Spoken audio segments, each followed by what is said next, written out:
फर्स्टमा म के पनि बुझ्दिनँ थिएँ, तर टाउको हल्लाउन बाध्यता थियो। अब यहाँ आएर यो के भने होला, आज त्यो शब्द छ वर्ड सलाद अरे। भन्न धेरै कुरा मिक्स भएर आएको छ, तर बुझ्नेले नबुझेकोले नबुझेको भन्नै सक्दैन। अब त्यो मासमा गएर म अनभिज्ञ भनेर कसरी भन्नु।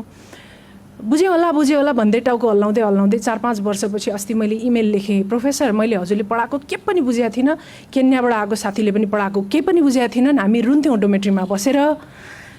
अलिकति हामी एकाडेमिक सर्कलमा भएकोहरूले हाम्रो भाषा अझै बढी सरलीकृत बनाउनुपर्छ कि जार्गनहरूलाई जुन हामीले मदन भण्डारीबाट सिक्न सक्छौँ। मेरो बुवाले भन्नुहुन्थ्यो चिउरा दुधले भिजाएकै राम्रो, तर पानीले भिजाए पनि चिनी छर्केर भए पनि अलिअलि मिठास, यस्ता खालका चिजहरूले हामी एकाडेमिकली पनि सिक्नुपर्छ कि किन नलेख्ने जर्नलमा यस्ता भाषा जस्तो पनि मलाई लाग्छ। त्यही भएर यो म छैन भन्न खोजेको त होइन, तर अझै बढी म आफैबाट पनि सुरुवात गर्दैछु। जति सबैले बुझ्न सक्ने भयो त्यति नै राम्रो नै त होला नि। नलेज सोसियलिजमको दृष्टिकोणले पटक पाइलामा नयाँ शब्द जन्माउनै पर्छ जस्तो पनि मलाई लाग्दैन, र जति त्यसलाई बुझाएर भन्न सक्यो त्यति राम्रो। किनभने भगवत गीतामा एउटा भनाइ छ, हामीलाई केही पनि चिज नयाँ हुँदैन, हामीले बिर्सेका चिज सम्झिने मात्र हो। नष्टो मोहम स्मृतिर्लब्ध भनेको छ, त्यो सम्झेको चिज हाम्रो मेरो स्मरणमा अर्जुनले भन्नुभयो, मलाई सम्झाइदिनु भयो यो कुरा। त्यही भएर मदन भण्डारीले जसरी जनआवाजमा बोलेर हामीलाई सम्झाउनु भएको थियो, हामी एकाडेमिक जर्नल हामी चाहन्छौँ प्रत्येक व्यक्तिले पकेटमा बोकेर हिँडोस्। आजको विडम्बना के छ भने एकाडेमिक राइटिङहरू प्रायः त्यति साह्रो पढिँदैन, साइटेसनका लागि पढिन्छ, डाउनलोड हुन्छ। तर यही जर्नल मैले लेखेकै आर्टिकल मेरा विद्यार्थीलाई कर गर्नुपर्छ, फेल पारिदिन्छु भन्नुपर्छ, अनि मात्र डाउनलोड गरेर पढ्छन्। हामीले अलि बढी सरलीकृत गर्नु ठिक होला कि भलै काउन्टर आर्ग्युमेन्टमा कसैले भन्ला यतिको त मलाई पनि थाहा थियो नि मास्टर अरे भन्दा ठिकै छ, no problem, small is beautiful भन्न हामी पनि सक्छौँ। किनभने अस्ति नराम्रो एउटा घटना भयो, एकजना साथीले भन्नुभयो 1000 फाइन तिर्न नसकेको कारणले मान्छे कोही आगो लाएर मर्न सक्छ भन्नुभयो।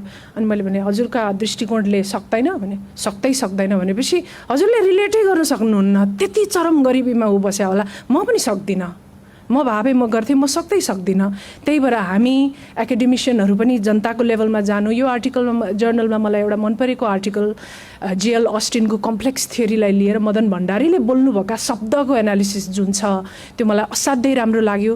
रेमिटेन्सको दृष्टिकोण, हामी रेमिटेन्स मात्र कुरा नगरौँ, प्रदेशमा भएको रेमिटेन्सको असर, स्मलमा जाउँ। Theory is always grey, life is green भन्ने फाउस्टको प्लेमा गोथेले भन्नुभएको थियो, पछि एङ्गल्समा पनि त्यो एट्रिब्युसन भयो। त्यही भएर green tree of life, green लाइफसँग जाने सिद्धान्तको लागि होइन, जीवनका लागि हो भनेर मदन भण्डारीले भन्नुभएको छ। त्यही भएर यसलाई सिद्धान्तलाई अबको अङ्कहरूमा जस्तै साना घटनाक्रम हेर्नका लागि यसलाई कन्सेप्चुअल फ्रेमवर्कका लागि प्रयोग गरौँ।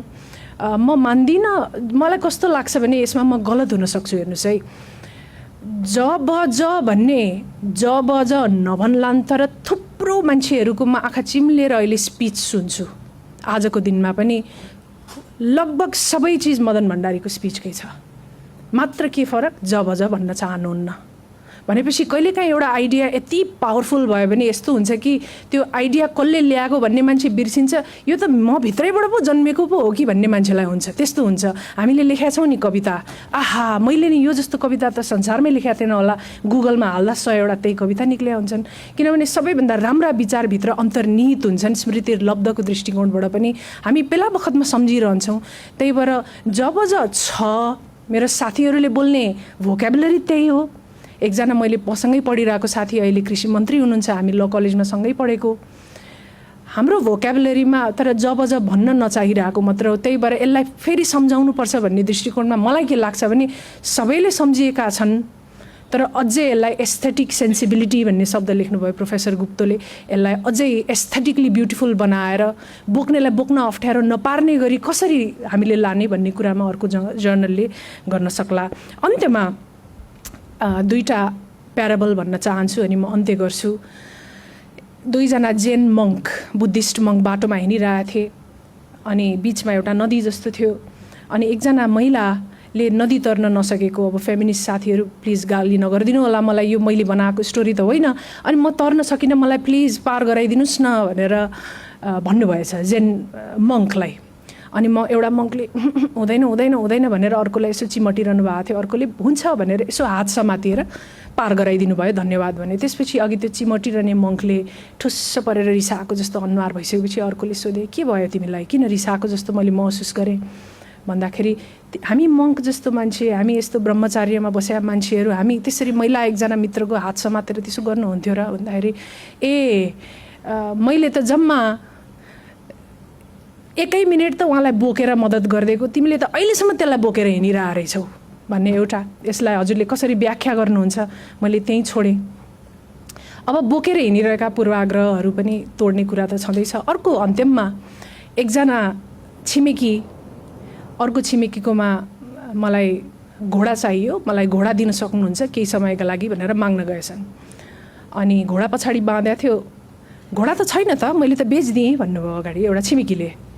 पछाडि घोडाले कराएको गरेको आवाज आयो। त्यसपछि गएँ, त्यसपछि पछाडि फर्केर हेर्दा मलाई नपत्याएर घोडालाई पत्याउने भन्नुभयो त्यो भन्ने व्यक्तिले। त्यसपछि उनी सरासर अगाडि गए।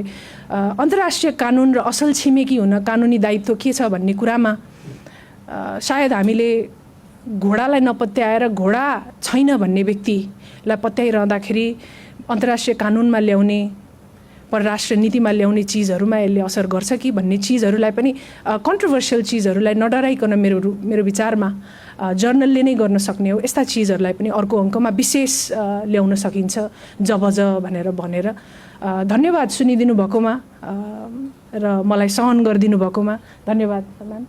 Thank you so much Dhruv sir and to the Madan Bhandari foundation.